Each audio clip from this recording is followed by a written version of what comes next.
Olá, boa noite, pessoal. Bem-vindos a mais uma live. Hoje a gente vai receber a Andrea para um papo super legal sobre tendência. Vamos aguardar o Instagram ir chamando todo mundo. O maridão já entrou. E aí a gente aguarda a Andrea chegar e o pessoal também. A Andrea já chegou, já vou chamar ela para a gente começar.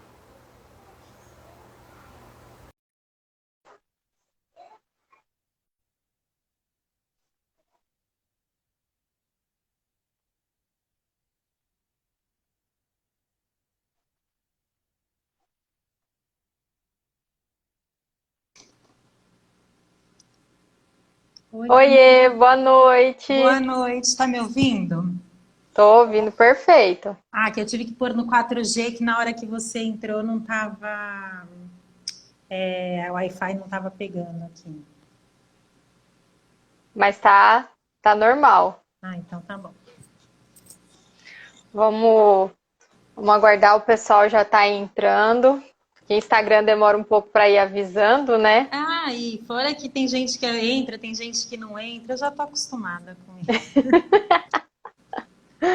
Ai, ai, mas André, é um prazer ter você aqui. Você sabe que tanto que eu admiro o seu trabalho, admiro tudo que você, toda a sua cabeça criativa, tudo que você coloca aqui na internet, e eu acho o seu perfil assim um oásis na internet onde a gente pode ver coisas diferentes, coisas que a gente não vê em todo lugar, né? Ah, obrigado, Camila. Para mim é bom porque é aquilo, né? Às vezes a gente pensa em parar, mas sempre tem alguém que recebe o que a gente faz com amor e com carinho, então a gente acaba continuando, né? Com certeza. Bom, então você se apresenta para o pessoal que não te conhece, fala um pouquinho sobre sua trajetória, sua história. Bom, vai ficar aqui com o negócio, né? A luz do. Como chama esse negócio de Ring luz? light. Ring light, mas tudo bem.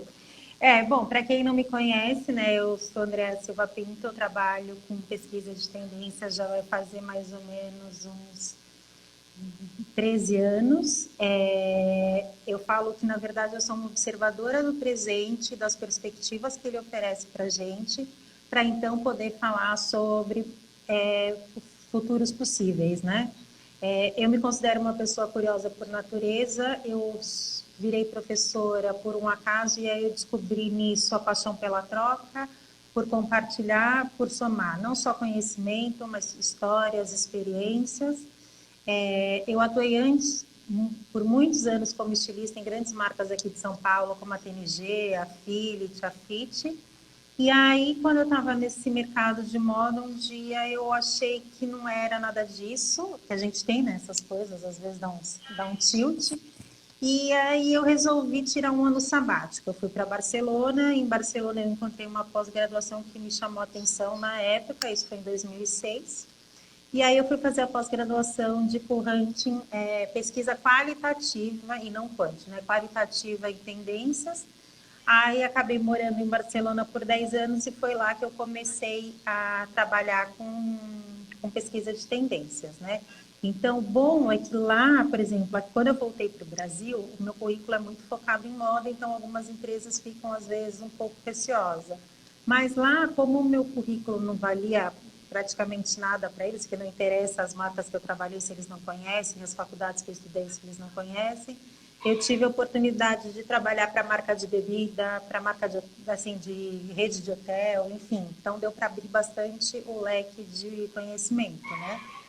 Aí eu experimentei essas novas áreas e tudo isso enfatizou o que eu tenho, o que eu falo, o que eu defino, que é o amor por uma busca constante de qualquer coisa que me inspire, que me traga conhecimento de novas culturas, novas pessoas. Eu acho que sempre alguma coisa nova vem para te agregar, né?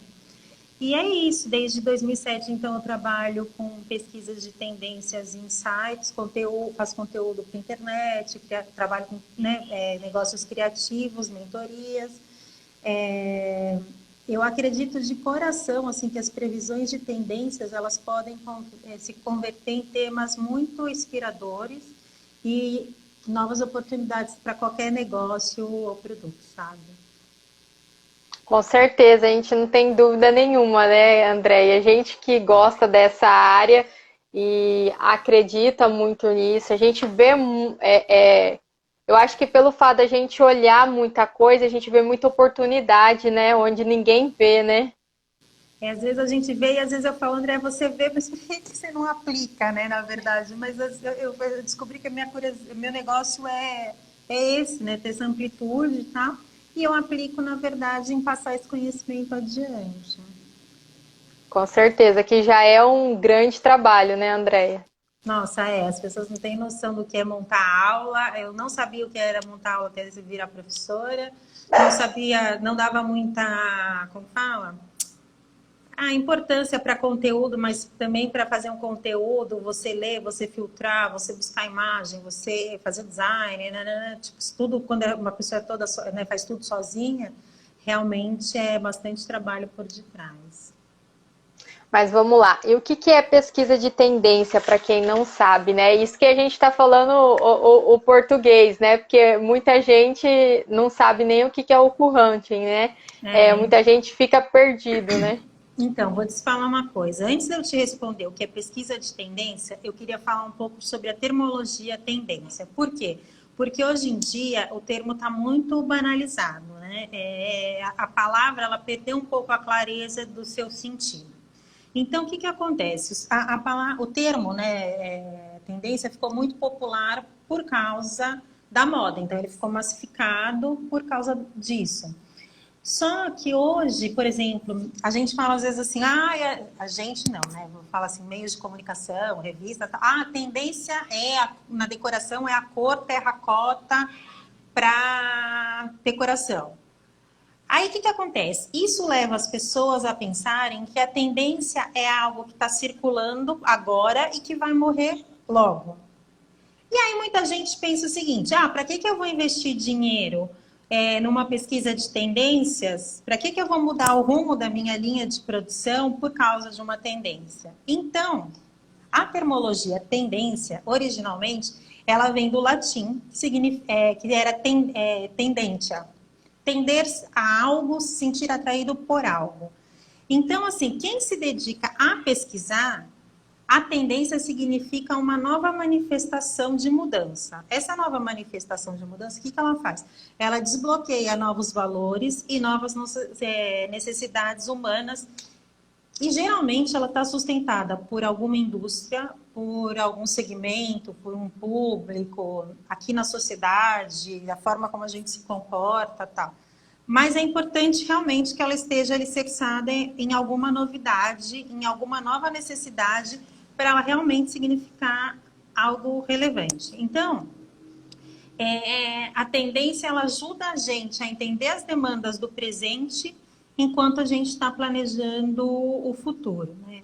Então, assim, o papel de uma tendência nada mais é que inspirar, atualizar, identificar oportunidades, ameaças, decidir onde você vai investir, guiar, de repente, a implementação de uma inovação no seu negócio, no seu projeto, né, e tal. E aí a gente tem dois tipos de tendências, que são as macros, que elas estão mais conectadas com comportamental, abrangem vários setores do mercado, leva um tempo para ser instalado na vida das pessoas, e ela geralmente é bastante disruptiva, né?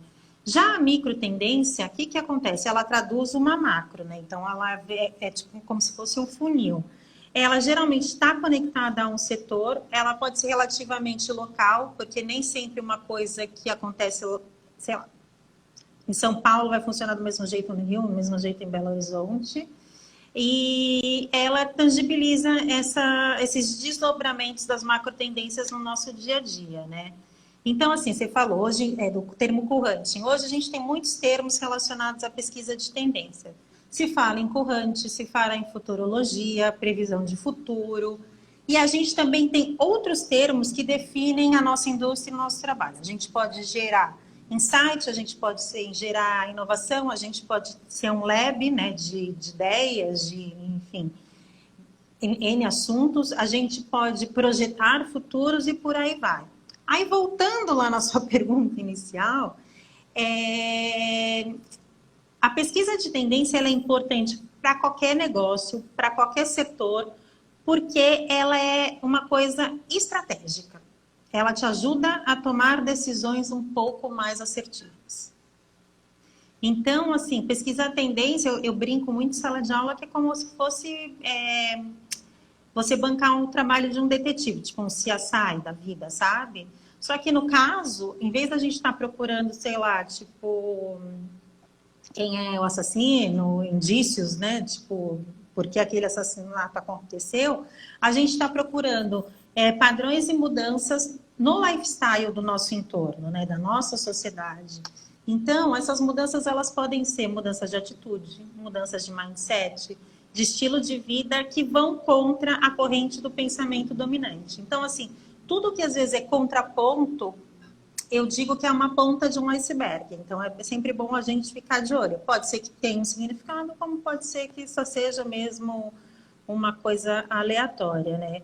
Então, assim, o objetivo de uma pesquisa de tendências para qualquer setor, eu falo que ele é identificar esses movimentos emergentes, a gente poder entender o presente, o que está acontecendo, para poder desenhar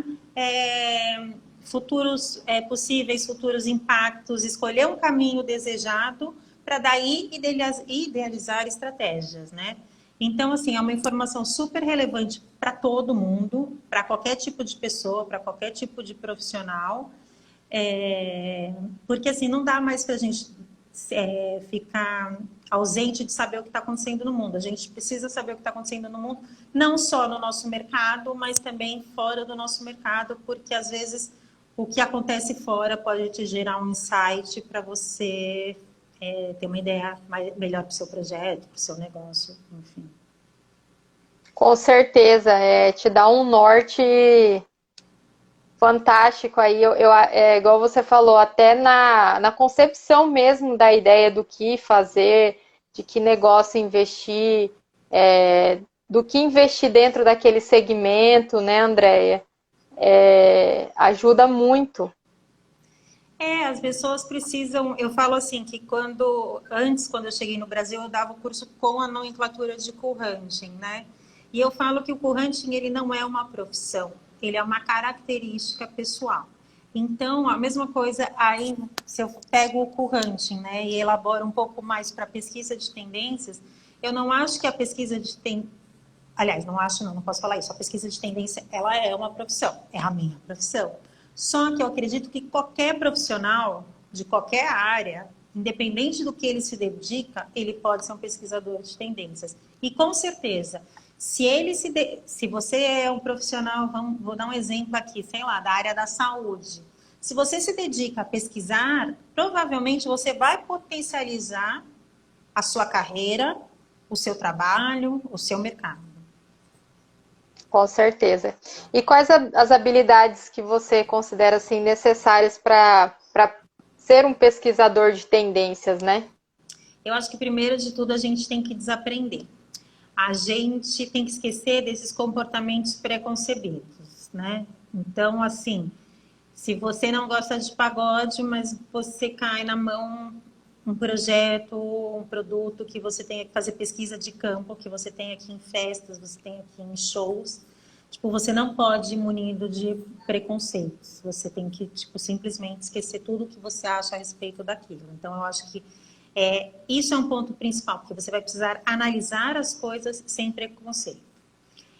Eu acho que, assim, você tem que ser uma pessoa muito observadora, muito curiosa, ter uma intuição, saber fazer as perguntas certas para poder ler nas entrelinhas, porque eu acho muito interessante, eu fiz uma vez um curso no Google de empreendedorismo digital, e aí eles usaram uma metodologia do design thinking, que é quando você vai, por exemplo, você vai fazer entrevista, e você volta, né, faz todo aquele trabalho com os post-its, e na entrevista, uma das coisas que eles mais falavam era isso, quando você está entrevistando alguém, que a pessoa está te falando, tem que ter uma outra pessoa do lado, analisando a fala dela, porque nem sempre o que ela fala é 100%, assim, talvez tenha mais coisas ali, né? Então, a outra pessoa, ela tem que meio que falar, não, ela falou, mas ela estava um pouco insegura, talvez ela quisesse abordar.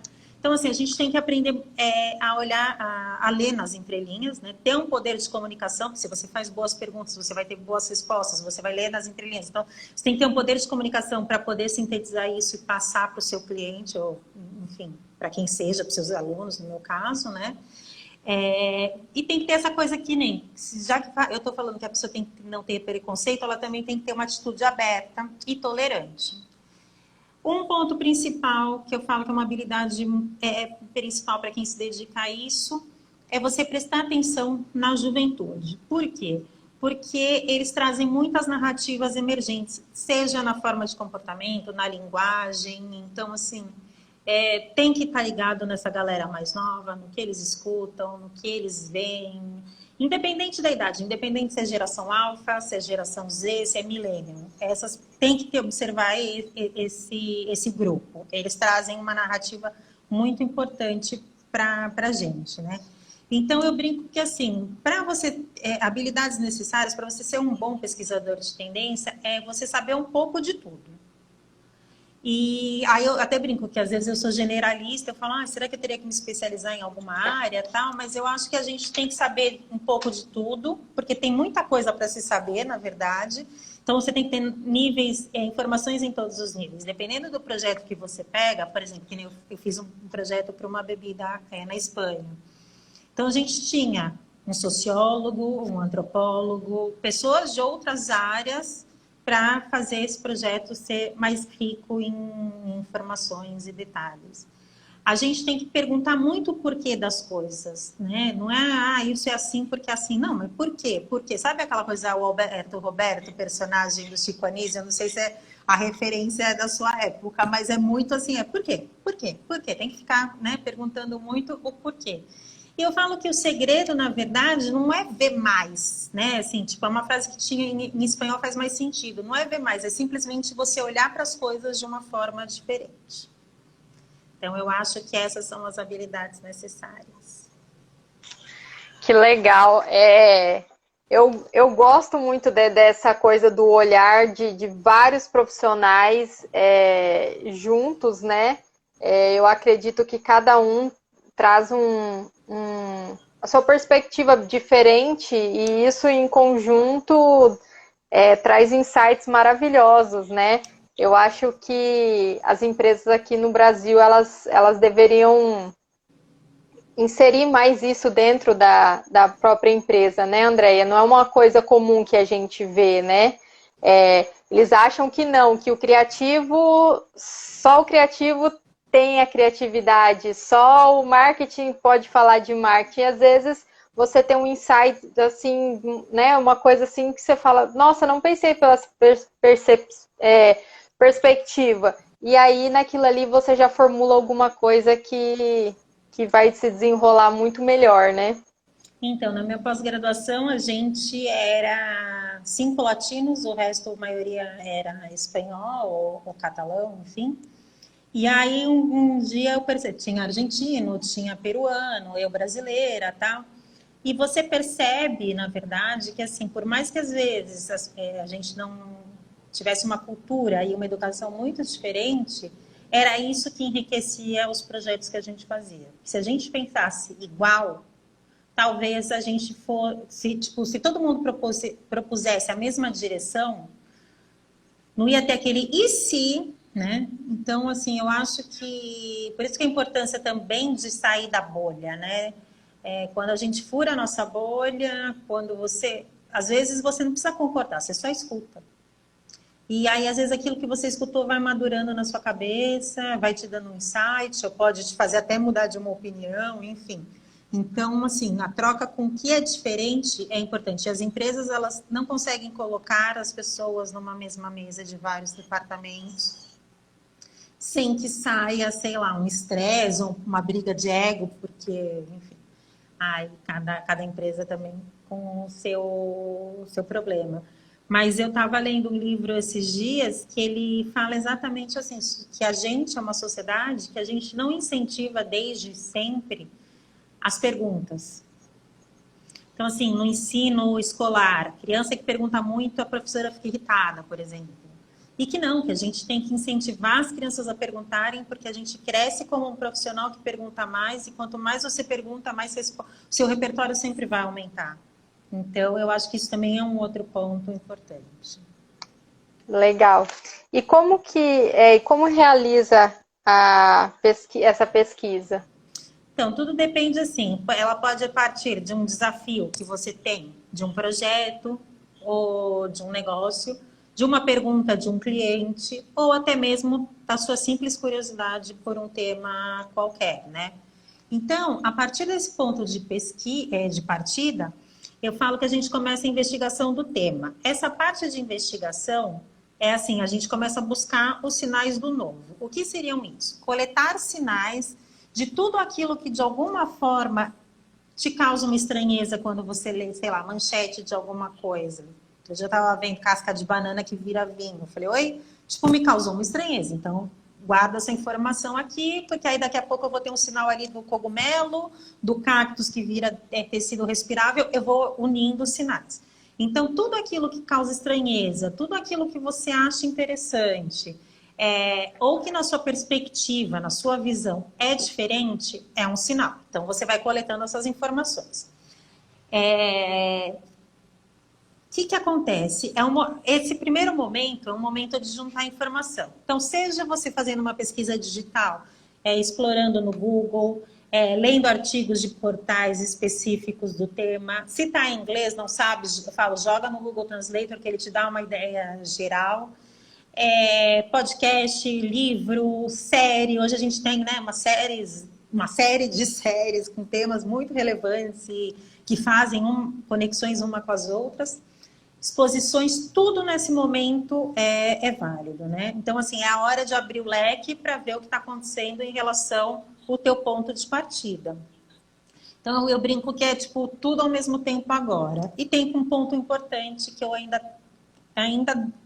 como falo, tem um trabalho árduo nesse sentido, que é a hora também de saber parar, né? Porque senão você vai, desembesta e não para mais. Então, você tem que saber parar. Aí, nesse momento, sim, também é importante você sair da bolha, você fazer uma pesquisa mais abrangente, mais inclusiva. Eu fiz faculdade de propaganda e marketing, eu nunca vou esquecer de uma frase que um professor falou, que ele disse assim, se vocês querem ser bons profissionais, vocês têm que ler desde Contigo a best-seller. E eu acredito muito nisso. Eu acho que, assim, se você quer fazer uma boa pesquisa, você pesquisa desde sei lá, de uma Caras até, tipo, um relatório científico, né? Então, nessa parte de coletar os sinais, você transita por vários assuntos, por várias áreas, tipo, tudo aquilo que está fora do seu cotidiano, você vai trazendo, né? E aí eu falo que, assim, é uma prática, é um momento que você tem para exercitar o seu olhar, para exercitar esse olhar para coisas diferentes, né? E aí eu falo que é onde você também aumenta a profundidade de conhecimento do tema. Às vezes você não sabia nada e de tanto que você começa a coletar informação, você tipo, já tem ali um conhecimento bastante relevante, né? Aí o segundo passo é filtrar tudo isso, porque tem coisa que vai, depois que você juntar, vai ser importante, tem coisas que não.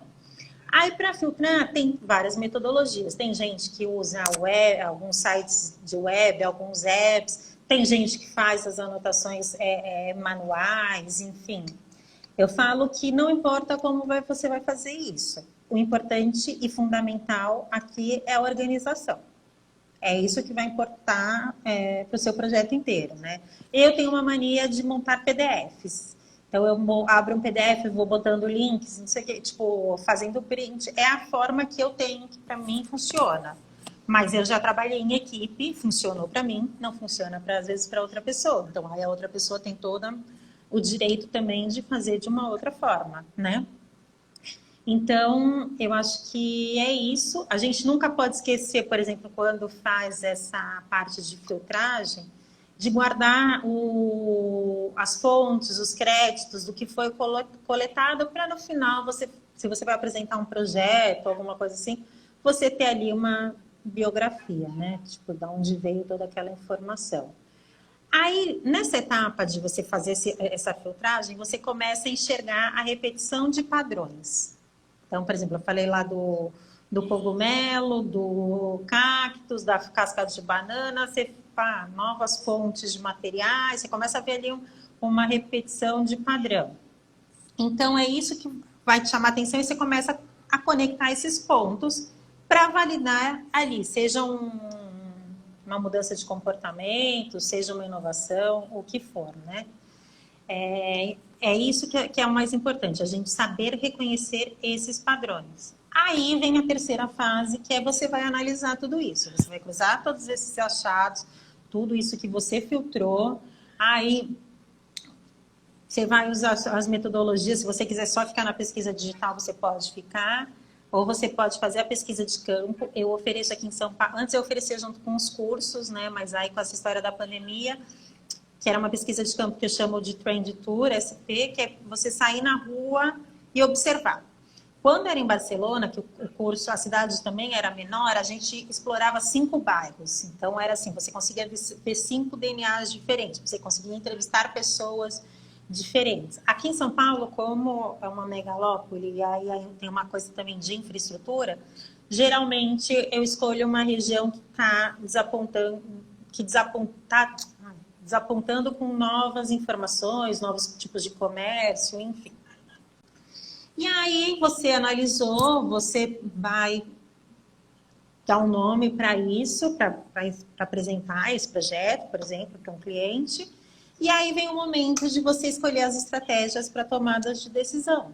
Então, você pode desenvolver várias estratégias, você pode montar a narrativa, apresentar para o cliente o relatório e ir embora. Seu trabalho pode acabar aí.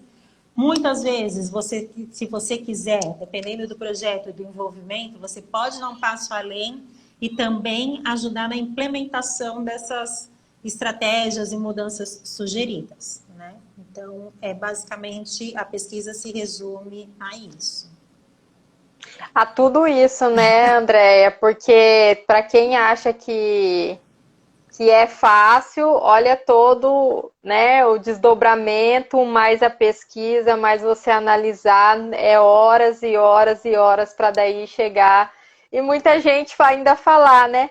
Ah, mas é fácil, né? Depois que já está evidenciado, né?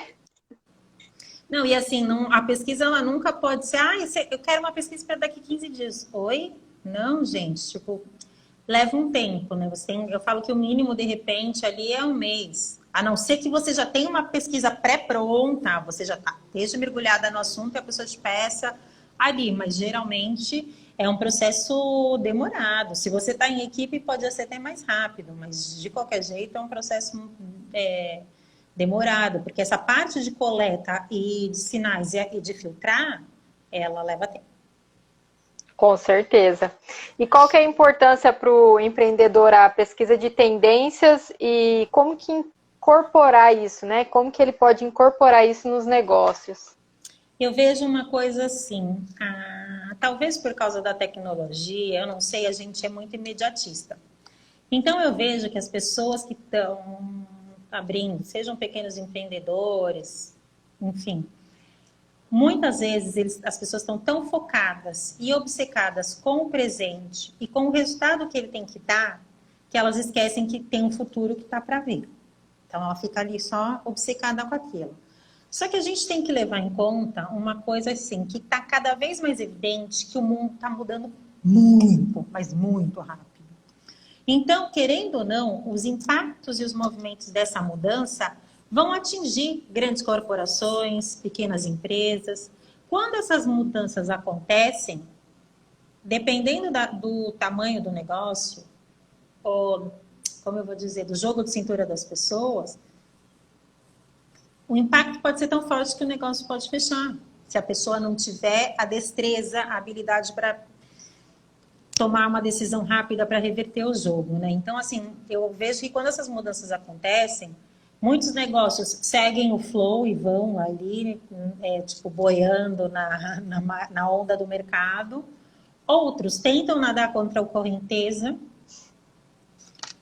E os mais antenados conseguem identificar, tipo, as possíveis ameaças e oportunidades mais rápido e agir no momento certo.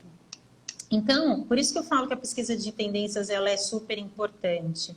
porque você ganha uma agilidade maior e você acaba sendo um pouco mais assertivo nesses momentos de mudança. Por exemplo, a pandemia, talvez não tinha como, de primeiro momento, as pessoas serem mais assertivas, mas empresas que estavam com um pezinho um pouco mais à frente, elas conseguiram talvez ter uma rapidez de fazer uma mudança mais assertiva nesse momento de pandemia. Então, assim, eu acho que os empreendedores eles precisam usar as informações de uma pesquisa de tendência para pensar em novas maneiras, para rever o percurso, fazer um planejamento mais seguro em relação às decisões. Eu, por exemplo, agora estou trabalhando com uma marca que ela vai fazer um trabalho sustentável no Marrocos e vender na Europa. É uma marca que vai nascer na Espanha. Então, assim, todo o trabalho que eu faço com de pesquisas de tendência está ajudando a gente a montar também o branding e o planejamento estratégico da marca. Então, assim, a marca, ela ainda não saiu do papel, aliás, ela não saiu do papel, ela tá saindo, né? E quando ela chegar no mercado, ela já vai estar preparada tanto para futuras oportunidades e futuras ameaças que ela vai ter. Então, ela já vem com um pouco mais de alicerce do que se ela não tivesse esse trabalho por detrás. Que legal. É muito importante isso. Eu falo que é você ter esse norte e já vir preparado. Eu acho que, né, quem está abrindo algum tipo de negócio tem essa possibilidade, né, de estar mais firme, e quem já está com o negócio andando também tem a possibilidade de se calçar, né? De estar vendo o que está acontecendo e tentar ter esse olhar do que ele pode fazer, o que está ao alcance dele fazer e o que já dá sinais que vai ficar diferente daqui a um tempo, né? Porque eu acho que tudo dá sinal na vida, né, Andréia? Tudo, todas as situações dão Na sinais. verdade, a vida dá muitos sinais, né? Dá Ela dá muitos muito, sinais. Mas, muito. assim, holisticamente, ou karmicamente falando, ela dá sinais pra gente no pessoal. E é isso, se a gente parar para pensar, prestar atenção, o que está acontecendo no mundo, ele está dando sinais pra gente em relação aos nossos negócios. Com certeza, e o tempo inteiro, gente. O tempo inteiro. E quais as principais mudanças que você acha que a gente vai ver aí em alguns anos, independente do segmento? Eu acho que a gente está vendo agora falar muito assim, a gente estava falando muito sobre impacto social, agora a gente está falando sobre um impacto positivo, né? A gente está falando de uma economia circular que passa para uma economia regenerativa, porque a gente tem que começar a se preocupar com as fontes com os recursos, né, naturais. O crescimento, por exemplo, de testes para cidades inteligentes. Então, desde uma cidade que vai ter uma calçada que ela vai conseguir derreter a neve vai escoar e essa água vai voltar para o bairro. Então, a gente está vendo isso. Em Roterdã, tem ali eles construíram uma vila que eles estão testando um projeto piloto que a própria vila se retroalimenta para depois até poder levar, por exemplo, para países de subdesenvolvimento, como a África, enfim, não lembro agora qual, e a Índia. Aí a gente também vê o tema holístico aí, ele permeando todos os setores, né? Então, assim, eu falo que a gente tem alguns tópicos, que é uma reforma radical, no que a gente precisa estar responsabilizado para se responsabilizar pela diversidade, pela inclusão, pela sustentabilidade e pelas práticas de responsabilidade social do mundo corporativo, né?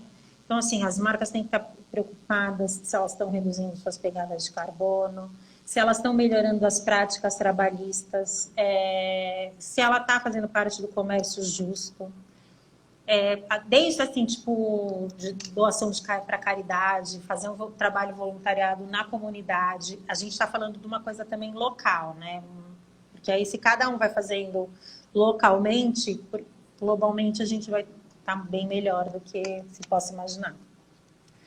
E aí as políticas corporativas, elas têm que pensar agora que elas precisam se beneficiar o meio ambiente. Não dá mais para se isentar disso. A gente tem aí um paradoxo tecnológico, né? A gente vê os cobots que são... Está vindo muito essa coisa dos robôs colaborativos que interagem com humanos. Então, hoje em dia, tem criança nos Estados Unidos que acha que a Alexa é uma pessoa da família, né? Mas fora isso, estão sendo criados outros tipos de robô. Então, você já tem cachorro, robô, gato, robô, tem robô que interage, robô que não sei... Então, isso é uma coisa assim, que está crescendo. A gente precisa também ter aí um trabalho até também de alfabetização digital para as pessoas, né, para elas entenderem, e para isso ser democratizado, porque não adianta nada que agora, nesse momento, esse tipo de robô ele está num patamar mais elevado, né, da sociedade. Assim. Por um outro lado, o que a gente vê? A gente vê uma infodemia, tipo, as pessoas estão cansadas da tecnologia, a gente vê essa coisa de obesidade da informação, a gente vê uma fadiga por parte das pessoas quando se fala em influenciadores. Então, assim, eu acho que a política de tecnologia, ela precisa de uma redefinição e também de uma política de segurança mais efetiva nessa parte, né? Então, assim, em relação ao meio ambiente, que eu falei das economias regenerativas, né? Então, assim, a gente está passando do que era urgente para uma emergência. As nossas fontes, os nossos recursos estão acabando. E a gente não pode esquecer e não pode deixar de levar isso em conta. Então, os negócios agora eles têm que ser regenerativos para criar um futuro mais sustentável e remodelar seus modelos de fabricação, de distribuição, enfim. E eu acho que também tem uma coisa que a gente tem visto muito, assim, a gente passou aí pela eleição dos Estados Unidos, né, do Trump para o Biden e tal, então, assim, eu acredito muito que novas alianças em relação às relações internacionais vão ser reformuladas, vão criar outras tensões políticas com efeitos colaterais que a gente ainda não sabe o que vai acontecer, mas isso vai acontecer. Então, é outra coisa que vai dar um impacto daqui para frente. Quando eu falo daqui para frente, o que eu ia falar também que eu esqueci lá atrás? Que pesquisa de tendências, geralmente, quando a gente faz qualquer tipo de previsão ou diagnóstico, é sempre num tempo de 2 a 5 anos. Quando se fala a partir de 10 anos, já é futurologia, que não é o meu caso. Eu fico entre os 2 e os 5 anos, tá? Então, eu acho que essas são as mudanças que vão impactar muitos segmentos por aí. É bom ficar de olho, né? A Andréia aí já deu um panorama super legal de muitas coisas que a gente já vê os sinais, né? Muitos sinais. Tem coisas que tem muitos sinais, outras já estão mais ou menos, mas todas já estão aí, né, Andréia? Porque é isso, as tendências, por exemplo, uma macro tendência, ela dura geralmente, como ela está ali conectada ao comportamento, ela dura mais ou menos de 10 a 15 anos, porque o comportamento, ele começa, mas ele vai ganhando força, ele vai mudando, ele vai se adaptando, se adequando, tá? Então, quando a gente começa a observar isso, por isso que eu falo que tem algumas coisas que é um trabalho constante que a gente faz. Que nem outro dia eu estava numa sala do Clubhouse, porque a tendência é a sustentabilidade. Eu falei, gente, sustentabilidade não é mais tendência, ela é um tema recorrente. Ela já faz parte. Ela já está inserida, né? Então, assim, a macro tendência já não é sustentabilidade, é como fazer as coisas serem regenerativas.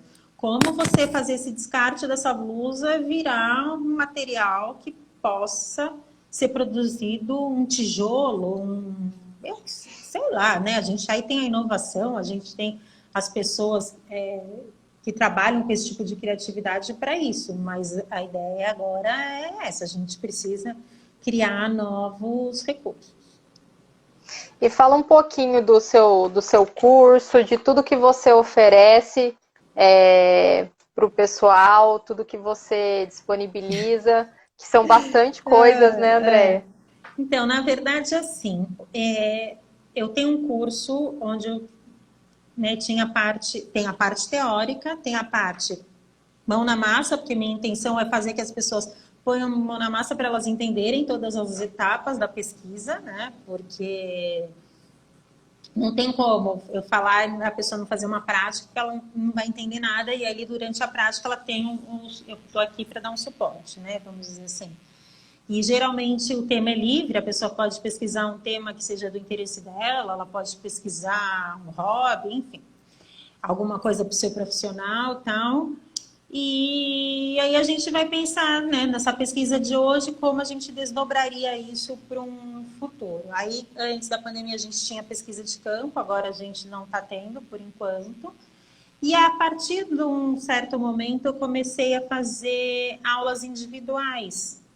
Porque às vezes a pessoa já fez meu curso, ela, por exemplo, tem uma aluna que trabalha numa seguradora, ela já fez o curso, e aí no começo da pandemia a gente fez umas aulas individuais até para ela entender o caminho, enfim, a gente conversou muito, ela me apresenta coisas, eu também.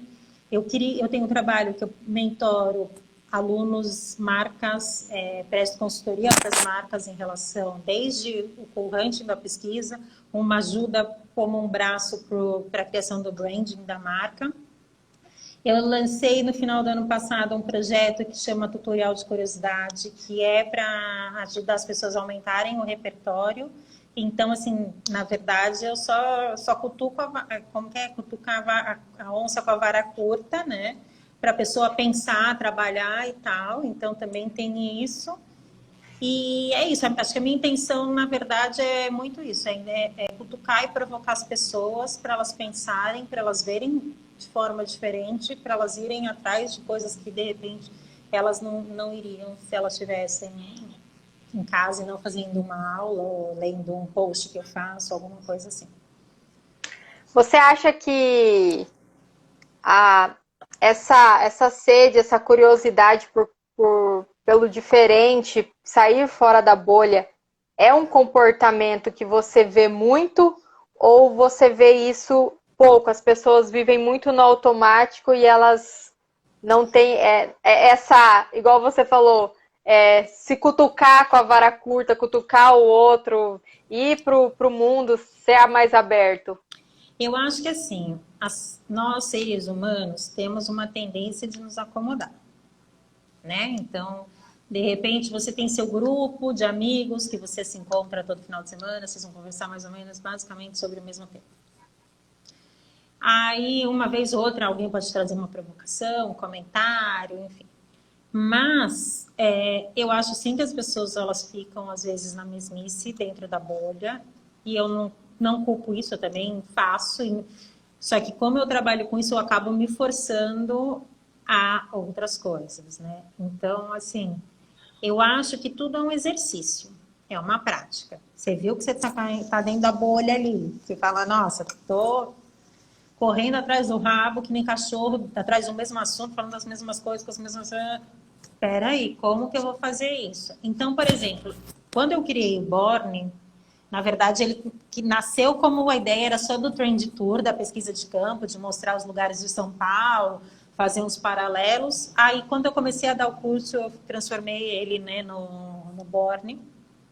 E minha ideia é essa, criar uma comunidade. Então, foi através do Borne que eu te conheci, foi através do Borne que eu troco informação com você, é através dele que eu troco referência com as pessoas. Enfim, então, é isso que me faz, às vezes, sair da minha bolha. Eu estar pesquisando um assunto e, de repente, no meio de um reporte, ler uma coisa, que nem no tutorial de curiosidade, um aluno ele queria trabalhar sobre economia. Era uma coisa assim, eu falei para ele, querido, eu era péssima de matemática. Aí ele me falou o assunto, antes da aula, eu tive que pesquisar para poder saber o que falar com ele. E quando a gente fez a aula, eu falei para ele, graças a Deus que você me procurou, porque senão eu não ia nunca ler ou me informar sobre esse assunto. Então, eu acho que é isso, a gente tem que se provocar, porque ninguém vai te provocar. Assim, de livre e espontânea vontade, não tá. Todo mundo continua na mesma. Bom, por que você gosta de morar em São Paulo? Olha, como uma boa paulistana, só eu posso falar mal da cidade, tá, gente? Não, brincando. Eu aprendi a viver em São Paulo, tá? Eu tenho uma relação de amor e ódio com a cidade, mas o fato é que aprender a conviver com a cidade acabou fazendo com que eu consiga explorar ela e aproveitar melhores as oportunidades que ela oferece. Então, quando eu voltei para o Brasil, eu acho que eu cheguei aqui com um olhar de turista. Eu passei 10 anos fora, então, para mim, assim, primeira vez que eu andei na Paulista, era como se eu nunca tivesse pisado lá. Eu tava, tipo, eu olhava para cima, para baixo, enfim. E é isso, como eu também aprendi a andar muito por aí, então, assim, eu cruzo a cidade, não fico só fechada no meu bairro ou no bairro dos meus amigos. Então, eu consigo circular por várias regiões da cidade. Então, dá para entender um pouco o DNA de bairros, né, assim, de lugares, enfim. E poder estar aqui e explorar essa megalópole é uma coisa que me fascina. Não posso falar que não. Mas isso não significa que eu amo morar aqui. Eu gosto. Aprendi a gostar. E quais os lugares aí de São Paulo você indica? A gente sabe que é um oceano infinito de possibilidades, né? O paulistano que nasce aí, ele vai morrer, ele não vai ter ido em todos os lugares. A gente sabe assim, mas quais são os lugares assim que você gosta e que você acha que as pessoas vão ter uma experiência legal? Olha, é assim, depende muito, né? Porque tem os pontos turísticos que eu acho que eles são bastante interessantes, os museus, as galerias. Eu sempre faço esse roteiro como assim, se eu fosse para tal cidade, o que eu ia ver? Eu ia ver museu, ia ver os pontos turísticos, mas eu também ia querer conhecer uma coisa que nem todo mundo está acostumado a fazer. Então, quando eu morava em Barcelona, isso era uma coisa que eu gostava de fazer, de receber as pessoas e levar elas para assim, para lugares que elas não iriam se elas não tivessem com alguém local, desde um bar, uma loja. Então, eu acho que isso é importante, né? Então, assim, tem muita coisa legal fora do roteiro básico. Eu falo que, apesar da questão de segurança que a cidade pede para você ter um certo cuidado em relação a isso, eu acho que você tem que deixar levar, entendeu? Às vezes se perder num bairro, enfim. Explorar o centro de São Paulo, para mim, é uma das coisas que eu, às vezes, vou de dia de semana, às vezes eu vou no final de semana, e é uma coisa que me fascina, porque você tem umas arquiteturas antigas, você contrasta isso com espaços novos, super hypes, e tem uma mescla também da pobreza que circula na rua, né, que é algo muito típico da cidade. Então, tipo, tá tudo ali. Sabe assim? Tá tudo ali. Então, o centro de São Paulo, para mim, assim, é uma região que tem pipocado assim muitos lugares novos, abrindo com conceitos, né, mais hypados e tal. E você tem essa coisa mais antiga que também tem o seu charme. Então, eu gosto muito da região. Indico para quem Legal. quer passear. Mas cuidado com a bolsa. Eu falo assim que é muito isso, né? Toda vez que eu vou para alguma cidade, eu sempre quero ver os museus, tudo que me remete à história daquele lugar, a história que tem ali. E gosto de ir muito em lugares locais, que só os locais conhecem. Então, por isso que eu peço para todo mundo que vem aqui me falar qual o seu lugar, né? Porque você, Andréia, vai ter uma perspectiva, outra pessoa vai ter outra. E nisso a gente vai trocando cada lugar. Se você for parar um dia em algum lugar que alguém já falou aqui, você mais ou menos fala, ó, tem aquele lugar para ir. Então, assim, é muito, muito legal essa parte. E quais os instas que você indica para o pessoal que você gosta? Olha, eu acho assim, se a pessoa quer se dedicar à pesquisa de tendências, independente que a gente já conversou sobre isso do idioma, tá? Uhum. Que seja uma barreira, eu falo que, cara, graças a Deus existe Google Translator ou qualquer outro site de tradução. Então, vale a pena. Eu gosto muito, assim, de olhar uma vez por semana o Instagram, por exemplo, de jornais, tipo, New York Times, The Guardian de Londres, para ver o que está circulando. Eu gosto muito do perfil da Hilaine, que ela é antropóloga do consumo. Então, às vezes, ali tem uns questionamentos, tem umas coisas engraçadas, tipo, eu acho uma coisa interessante. Eu gosto muito dos Instagrams, do Meio Mensagem, porque como eu fiz faculdade de publicidade, na época eu assinava a revista, né, gente? Eu sou de uma época que não tinha internet, então eu recebia a revista e tal. Então, quando chegou a internet, eu seguia eles no Instagram, foi meio que um caminho, e aí você vê, tipo, o que as marcas estão tomando de iniciativas, tal. Então você consegue ver mais ou menos o que elas pescaram por aí, né? Tem o site da Perestroika, que é tipo uma escola, e a Perestroika tem um braço direito que é mais para o corporativo, que chama Sputnik Works. E eles têm uns artigos muito legais, tipo, e reportes também interessantes, que vale a pena dar uma bisolhada, assim. Tem uma revista que chama arroba Gama Revista, a Óbvios Agência, e algumas plataformas de pesquisa de tendências internacionais que, vez ou outra, eu dou uma olhada também, porque, né, faz parte do cotidiano. Mas o meu feed, por exemplo, ele é muito... Eu tenho muita coisa assim, tipo de... Eu procuro muito gente de arte, umas revistas independentes. Enfim, eu gosto de coisas que a imagem seja bonita o suficiente para me tirar daquele turbilhão, às vezes, de fofoca. E, sei lá, notícias que não me agradam tanto. Legal. Bom, Andréia, eu não tenho nem palavras para te agradecer. Você sabe o tanto que eu estava eufórica com essa live, o tanto que eu gosto, que eu curto muito. E você, assim, é um diamante que a gente tem na internet, que as pessoas precisavam conhecer um pouco mais do seu trabalho, um pouco mais de você, um pouco mais de tudo que você tem a oferecer. E eu agradeço muito mesmo você ter topado participar dessa live, dividir um pouco mais de tudo que você sabe, todo o seu olhar, né, do mundo, e que você abrilhante mais ainda essa cidade maravilhosa, né?